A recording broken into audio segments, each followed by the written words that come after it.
Bonjour et bienvenue dans cette vidéo qui va parler de cette alerte que nous avons pu voir dans les médias ce week-end autour de ce comité de la haute finance de stabilité financière qui mettrait un frein très important à l'emballement des prêts immobiliers. Alors, on va le voir dans la vidéo qui va apparaître à l'instant. Il est vrai que c'est un ensemble d'analyses qui ont été faites par ce comité-là, qui a un rôle essentiellement politique et, je dirais, de surveillance des banques. Leur analyse qu'on va vérifier avec notamment un podcast de François Langlais, le célébrissime François Langlais, va nous permettre effectivement d'abord de nous renseigner sur les datas. Après, je vais essayer d'en tirer un peu ce que j'en pense qu'en peuvent être les conséquences pour nous, investisseurs immobiliers, et donc les enseignements que l'on peut essayer d'en tirer. Les emprunts immobiliers des Français ne cessent de s'allonger.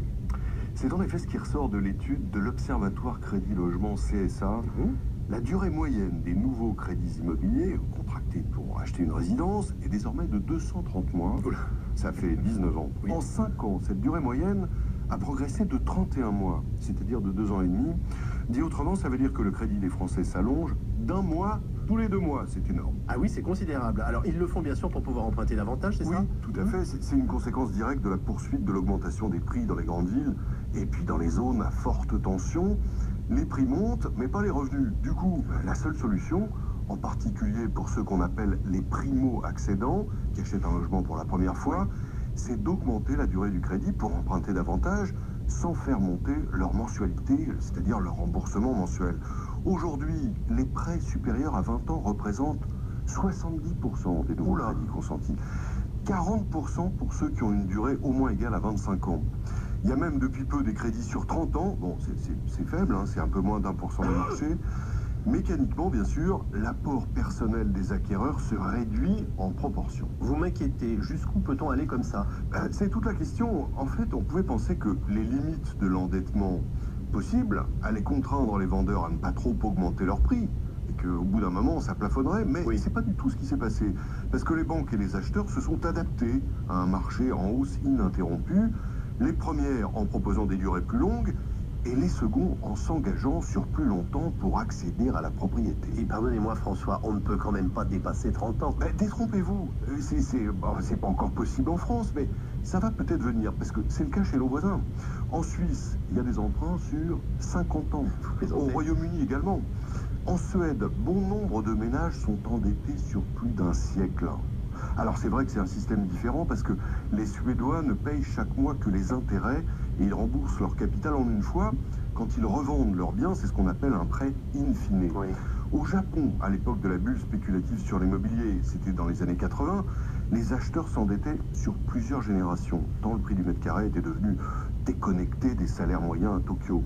On commence à voir aux Pays-Bas, c'est l'un des pays où la flambée immobilière a été la plus forte, des hypothèques familiales, où parents et enfants sont engagés solidairement au remboursement d'un prêt. Et c'est épouvantable, on n'a pas fini de voir les prix grimper du coup. Écoutez, au moins dans une partie du pays, bon, il faut en effet rappeler que les marchés, parce qu'ils sont plusieurs, les marchés immobiliers dans notre pays se sont découplés. Il subsiste en France de nombreuses régions où les prix baissent de façon continue. Pour résumer, une moitié de la France ne parvient pas à acheter et l'autre moitié ne parvient pas à vendre. Et on va s'endetter sur plusieurs générations. Bon, c'est tout à fait possible. C'est tout à fait ça. possible. Qu'est-ce qu'on peut lire? On peut lire effectivement qu'il y a un véritable emballement des prêts immobiliers. Je ne pense pas que les banques sont tant à plaindre ici et à être pointées du doigt.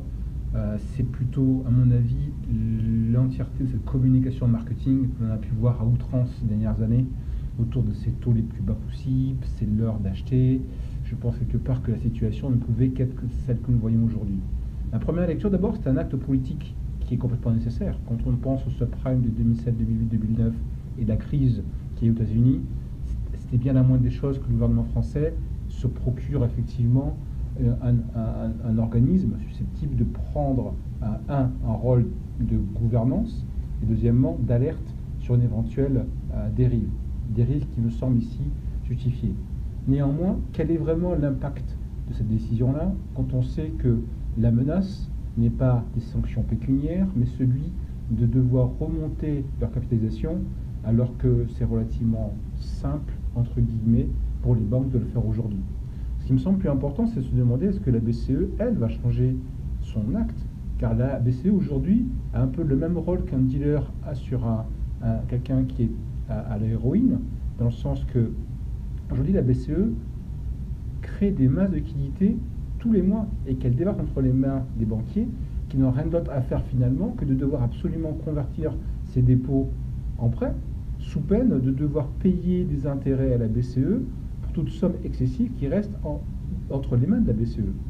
Donc aujourd'hui, tant que l'investissement des entreprises et l'épargne constituée par les entreprises et par les épargnants augmente et que la BCE crée aussi des liquidités, les banques se retrouvent sous une inflation de dépôts et a donc, en tant qu'agent économique qui cherche à maintenir son chiffre d'affaires, a l'obligation de les mettre effectivement à disposition du marché économique par le biais des emprunts.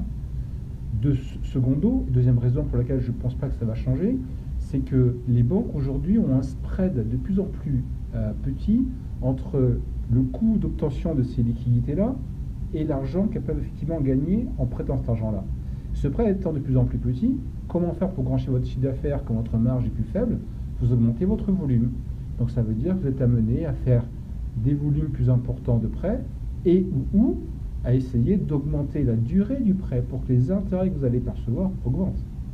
Donc aujourd'hui, tant que la BCE a ce rôle de dealer qui nourrit en cam ces oreillomanes que sont les banques, je crains que l'annonce ne va pas avoir grand-chose à faire. En revanche, ce qu'on peut voir, c'est que cette annonce-là marque peut-être la fin annoncée à l'avance, de la fin de cette époque dorée où nous avons actuellement des prêts à moins de 1%.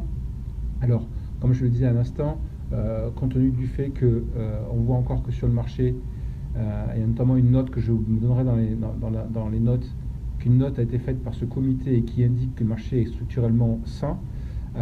Aujourd'hui, les enseignements pour nous, tels que je les vois, sont 1. Faire en sorte que nos demandes soient encore mieux bordées que précédemment, pour qu'elles soient priorisées par les banques. 2. Emprunter sur 20 ans est peut-être déjà suffisant.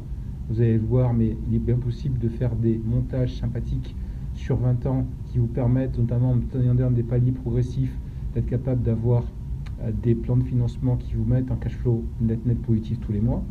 Et numéro 3, le troisième enseignement, c'est peut-être l'heure est venue pour nous de nous professionnaliser et peut-être de venir penser à créer une structure ad hoc de type SCI dans laquelle nous allons placer certains types de nos placements financiers et surtout placements en immobilier afin que la demande de nouvel investissement que nous allons faire auprès du banquier soit faite par une entreprise, ce qui permet donc de s'affranchir de cette contrainte qui est destinée exclusivement aux particuliers.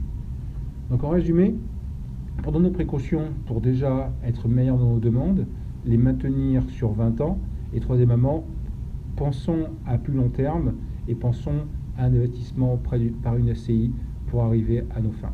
Merci.